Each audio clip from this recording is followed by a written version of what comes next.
মানুষ তার জীবন পরিচালনার জন্য কিছু চাহিদার মুখাপেক্ষী। মৌলিক চাহিদার মধ্যে আছে খাদ্য, বস্ত্র, বাসস্থান, শিক্ষা, চিকিৎসা ইত্যাদি। সেই সাথে মানুষের অন্যান্য অনেক মনস্তাত্ত্বিক চাহিদাও আছে ব্যক্তিগত, পারিবারিক, সামাজিক ও রাষ্ট্রের দায়িত্ব। সভ্যতার আবর্তনে চাহিদাগুলোর আকার, প্রকৃতি ও বৈশিষ্ট্য বদলাতে থাকে, কিন্তু দায়িত্বগুলো অনেকাংশেই অপরিবর্তনশীল। মানুষের সুবিধার জন্য নির্মিত এই সমাজেরও কিছু চাহিদা আছে, সেটাও যুগের আবর্তনে পরিবর্তনশীল। আবার সামাজিক কিছু দায়িত্বও আছে। কালের আবর্তনে সমাজ পরিবর্তন হলেও সমাজকে কার্যক্ষম ও আদর্শিক রাখার দায়িত্বে তেমন কোনো তারতম্য দেখা যায় না। বর্তমানে পৃথিবীর অন্যতম উন্নত দেশ ও সভ্যতা বলতে যে অঞ্চলটির কথা সবার আগে মাথায় আসে সেটি হলো যুক্তরাষ্ট্র বা আমেরিকা। সেখানকার সামাজিক চাহিদার পরিবর্তনও বেশ উল্লেখযোগ্য। 1950 সালের আমেরিকার দিকে তাকালে তখনকার সমাজ ব্যবস্থায় মেয়েদের দায়িত্ব ও সামাজিক চাহিদার অবস্থা প্রত্যক্ষ করলে অবাক হতে হয়। বর্তমানে আমরা যে আমেরিকার সামাজিক চিত্র দেখছি তার অনেকটাই বিপরীত চিত্র দেখতে পাওয়া যেত সে সময়। 1950 সালে একজন সুপটু গৃহিণীকে আমেরিকার একটি পরিবারের জন্য একটা সম্পদস্বরূপ দেখা হতো। কোনো গৃহিণী তার পরিবারের সীমিত সম্পদকে কি করে পরিবার পরিচালনায় সফলভাবে কাজে লাগাতে পারেন, থ্যাঙ্কসগিভিংয়ের রোস্টেড টার্কির বেঁচে যাওয়া মাংস দিয়ে কি করে অন্য রেসিপি তৈরি করে অপচয় রোধ করা যায় সেই বিষয়েও বিভিন্ন প্রচারণা চালানো হতো। পরিবারে সন্তানদের সংখ্যা ছিল 3-এর বেশি। বড় সন্তানদের ছোট হয়ে যাওয়া পোশাক ছোট সন্তানদের দিয়ে দেওয়ার মাধ্যমে অপচয় রোধ, এমনকি গৃহিণীদের সেলাই শেখার কাজে উদ্বুদ্ধ করা হতো যাতে পরিবারের খরচ নিয়ন্ত্রণ হয়। মেয়েদের পড়াশোনার ব্যাপারেও গার্হস্থ্য অর্থনীতি, ফ্যাশন ডিজাইন, টেক্সটাইল ডিজাইন, খাদ্য ও পুষ্টি, নার্সিং ইত্যাদি বিষয়গুলোকে যুগ উপযোগী ধরা হতো। মোট কথা, কনজিউমারিজমের আগে আমেরিকার সমাজ এবং আমাদের মায়েদের সময়কার বাংলাদেশি সমাজ ও ইসলামিক সমাজে খুব বেশি একটা পার্থক্য ছিল না। তাহলে এমন কি হলো যার ফলে আমেরিকা 2000 সাল পার হতে না হতেই মেয়েদের ঘরে থাকা বা পরিবার প্রতিপালনকে মূল্যহীন ভাবা শুরু করলো? সকল সামাজিক ও পারিবারিক দায়িত্ব চলে গেল সেবা প্রদানকারী প্রতিষ্ঠানের কাছে। পারিবারিক কাঠামো ভেঙে গেল, মোটা মানুষের সংখ্যা মহামারীর মতো চারিদিকে ছড়িয়ে গেল। এর মূল কারণ হলো সমাজ অধিপতি তথা প্রভাবশালী ব্যক্তিবর্গ তাদের মনে হয়েছিল যে জনসংখ্যার প্রায় অর্ধেক নারীরা ঘরে বসে অনুৎপাদনশীল কাজে নিজেদের মেধা ও মননকে অপচয় করছে। তৎকালীন সময়ে তারা মহিলা ডাক্তার বা নার্স কিংবা কুটির শিল্প জাতীয় কাজে মেয়েদের উদ্বুদ্ধ না করে কারখানা থেকে শুরু করে রেস্টুরেন্টে খাবার পরিবেশন ও স্বল্প বসনা হয়ে পুরুষদের টাইয়ের বিজ্ঞাপনে মেয়েদের নিযুক্ত করে সভ্যতার দ্রুত বিকাশ নিশ্চিত করেন। ছোট বড় বিভিন্ন পেশায় মেয়েদের সুযোগ সৃষ্টি করা হয়। যে সকল পরিবারে বাড়তি উপার্জনের প্রয়োজনীয়তা ছিল তাদের প্রয়োজন মিটে সত্য, তবে যে সকল পরিবার অল্পে তুষ্ট ছিল তারা তাদের অনাড়ম্বর ও সাদামাটা জীবনকে বদলে নিলেন সো কল্ড আমেরিকান ড্রিমের সাথে। এত বছর পর তাই আমেরিকাকে তার আগের রূপে দেখা যায় না। গবেষণায় দেখা গিয়েছে ঘরের মেয়েরা আর পুরুষরা যেহেতু বাইরেই থাকেন তাই ঘরে রান্না হয় না। ফলশ্রুতিতে ফাস্টফুড কালচারে অভ্যস্ত হয়ে ওবেসিটি এখন ন্যাশনাল এপিডেমিক। ফাস্টফুডের চাহিদা যেমন তার যোগানও তেমন বেশি, আর তাই দাম সস্তা। শিশুরা এই ব্যবস্থায় বেশি ক্ষতিগ্রস্ত। তারা বড় হচ্ছে ডে কেয়ার সেন্টারে। ঘরে রান্না বা একই টেবিলে বসে পরিবারের সাথে খাওয়া, বাবা মার সাথে সম্পর্ক কিছুই গড়ে উঠছে না। তার উপর আছে সামাজিক যোগাযোগ মাধ্যমগুলো দৌরাত্ম্য। মালয়েশিয়াতে একটা রেস্টুরেন্টে একটা পরিবারকে দেখেছিলাম। বাবা মা ও 2 সন্তানের হাতেই মোবাইল। খাবার অর্ডার করে যে যার মতো মোবাইলের দিকে তাকিয়ে আছে। বিজাতীয় তথা অমুসলিম সমাজের সামান্য এই চিত্র আমাদের কাছে আর অচেনা নয়, কারণ আমরাও ঠিক তাদের পদাঙ্ক অনুসরণ করে এগোচ্ছি। আমরা সফলভাবে আমাদের সামাজিক চাহিদাকে পাল্টে ফেলতে পেরেছি। একজন শিক্ষিত গৃহিণী ঘরকন্যা হতে চাইলে তাকে গালি দেওয়া আমাদের কর্তব্য।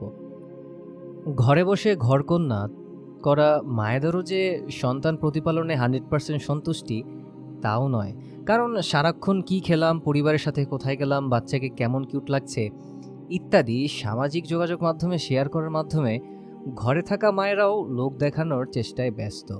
তারাও কিছু একটা করছেন।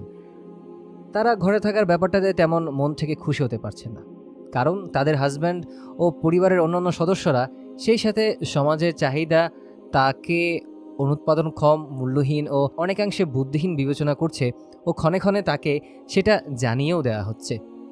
অগত্যা লোক না দেখিয়ে উপায় কি? সারভাইভ তো করতে হবে। প্রায়ই শপিং, বাইরে যাওয়া, বিদেশে বেড়াতে যাওয়া ও ছবি আপলোড করা, এসব অনেক উৎপাদনশীল কাজ বই কি। অ্যাটলিস্ট সমাজে সকলে জানবে সে খুবই সুখে আছে। যারা উপার্জন করছেন বা পড়াশোনা করছেন তারাও তাদের অর্জন শো অফ করা থেকে পিছপা হন না। ঘরে ডোমেস্টিক ভায়োলেন্সের শিকার হলেও হাসি মুখের ছবি আপলোড করে চলেছেন। কি ছেলে, কি মেয়ে, কি বয়স্ক, কি কম বয়স্ক, সবারই একটা লোক দেখানোর প্রবণতা। পারিবারিক কাঠামো ভাঙাও শুরু করেছে। কারোর জন্য কারো সময় নেই, সকলেই যেন নিজেকে নিয়ে ব্যস্ত। তার উপর আছে অসুস্থ প্রতিযোগিতা। কার সম্পদ বেশি, কে বেশি ক্ষমতাধর, প্রভাবশালী, কার সন্তান কত সফল ইত্যাদি বিষয়ে প্রতিযোগিতা চলছেই। জিপিএ-5 পাওয়া নিয়ে সন্তানদের উপর অত্যাচার করে হলেও বন্ধুবান্ধবী বা আত্মীয়দের সন্তানদের সাথে প্রতিযোগিতা নামতেই হবে। আমি দেখেছি ক্লাস টেস্টে 20-18 পাওয়া বাচ্চাদের সাথে 20-20 পাওয়া বাচ্চারা কথা বলে না। এ ধরনের ব্যবহার ছোট্ট ছোট্ট বাচ্চাদের শেখাচ্ছি আমরা। আমাদের সমাজেও ফাস্টফুডের প্রসারতা বাড়ছে। ঢাকার মধ্যেই খুঁজলে 20 জনের মধ্যে 5 জনকে পাওয়া যাবে অবেস, অর্থাৎ অতিরিক্ত ওজন। অবৈধ সন্তান, বয়ফ্রেন্ড, গার্লফ্রেন্ড কোনো ঘটনাই না। পরবর্তী লেভেল হয়তো হাই স্কুল স্টুডেন্টদের মধ্যে প্রেগন্যান্সি ও সিঙ্গেল মাদারদের আবির্ভাব হতে দেখা। ছেলেমেয়েরা প্রেমের সম্পর্কে জড়ালে বাবা মা খুশি, তবে বিয়ে করতে চাইলে অগ্নিশর্মা। আমাদের সরকারকে ধন্যবাদ জানাই যে তারা অবস্থার ভয়াবহতা বুঝেই 16 বছর বয়সে বিশেষ বিবেচনায় বিয়ের অনুমতির কথা বলেছেন। কিন্তু তারপরেও বিয়ে হলো কর্পোরাল পানিশমেন্ট।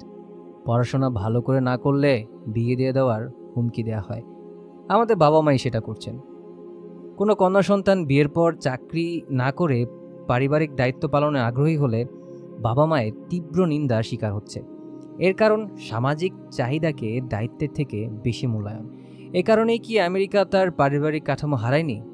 এ কারণেই কি তারা হোর্ডিং ও ডিপ্রেশনের মতো মানসিক ও ওবেসিটির মতো শারীরিক অসুস্থতায় ভুগছে না? সামাজিক নানা সমস্যা, broken family, domestic violence, child abuse ইত্যাদি কি তাদের সমাজের চিত্র নয়? আমেরিকা সেটা উপলব্ধি করা শুরু করেছে। বর্তমানে আমেরিকান মেয়েরা ইউটিউবে বিভিন্ন ভিডিও পোস্ট দিচ্ছে যে কি করে একজনের স্বামীর উপার্জনে ঘর চালানো সম্ভব। SAHM বা স্টে অ্যাট হোম মম একটা বিশেষ প্রিভিলেজ হিসেবে গণ্য। আমেরিকা আবারও ফেরত পেতে চাইছে তাদের হারানো পরিবার। সেখানকার মেয়েরা তাদের মাতৃত্বকে ভালোবাসে। তারা তাদের সন্তানদের সাথে সময় কাটাতে বেশি আগ্রহী উপার্জন অপেক্ষা। কিন্তু তাদের সমাজ এমন অবস্থায় এসে পৌঁছেছে যে কনজিউমারিজমের ফাঁদে পড়ে একজনের উপার্জনে জীবন নির্বাহ করা দুর্বিষহ। তাই এখন তাদের মধ্যে দেখা যাচ্ছে ফ্রুগাল লিভিং স্টাইল ও 2000+ স্কোয়ার ফিটের বাসা ছেড়ে 300 স্কোয়ার ফিটের টিনি হাউস নির্মাণ করতে। ওবেসিটির অভিশাপ থেকে বাঁচতে ভেগান ফুড আন্দোলনে তারা নেমেছে। আমেরিকা আজ যা হতে যাচ্ছে আমরা তা ছিলাম, আর আমরা যা হতে যাচ্ছি তা থেকে আমেরিকা পরিত্রাণ পেতে যাচ্ছে। আর দুঃখজনক যে এ ব্যাপারে আমাদের কোনো ভ্রুক্ষেপ নেই। সমাজকে সৃষ্টি করা হলো মানুষের প্রয়োজনে, কিন্তু আজ সমাজের চাহিদার কাছে মানুষই বন্দী। চাহিদাকে মূল্যায়ন করতে করতে আমরা দায়িত্বগুলোকে অবহেলা করে চলেছি। যুগের সাথে তাল মিলিয়ে চলার অর্থ এখন মূল্যবোধ বিবর্জিত, উদাসীন ও দায়হীন কর্তব্য পালন। তাই তো আমাদের সন্তানেরা এখন ইয়াবাসহ ধরা পড়ে, বাবা মাকে হত্যা করে, আর বৃদ্ধ বাবা মাকে দেখা যায় বৃদ্ধাশ্রমে।